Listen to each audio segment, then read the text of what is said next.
ఈ 25 సంవత్సరాలు, 30 సంవత్సరాల క్రితం ఇదే నారా భరత్ రెడ్డి వాళ్ళ తండ్రి నారా సూర్యనారాయణ రెడ్డి అంటే మనం ఏం పాత సినిమాలో అంతఃపురం సినిమాలో ప్రకాష్ రాజ్ని చూస్తాము. అట్లాంటి క్యారెక్టర్ అది. అంటే ఫ్యాక్షన్ మైండ్.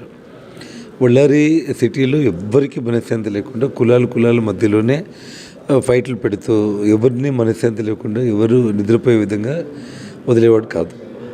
అట్లాంటి దుర్మార్గులపైన మేమందరం అన్నదమ్ముళ్ళము శ్రీరాములతో కలిసి ఫైట్ చేసి ఒక మున్సిపాలిటీ నుంచి పార్లమెంటు నుంచి ఎమ్మెల్యేలంతా గెలిచి ప్రభుత్వం వచ్చి అధికారం వచ్చిన తర్వాత అభివృద్ధికి సంబంధించిన విషయంలో బెంగళూరు మహానగరం తర్వాత బళ్ళారి ఆ స్థాయి నగరం కావాలనేటువంటి సంకల్పంతో మేము పనిచేసాం.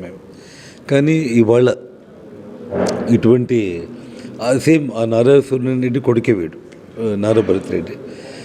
వీడికి అదే దుర్మార్గపు ఆలోచనలు బళ్ళారి సిటీ నిండా మీకు ప్రతి వార్డులో, ఎందుకంటే ఇక్కడ పుట్టి పెరిగినాం మేము, ఈ ఊరిని సర్వనాశనం చేస్తూ ఉన్నాడు.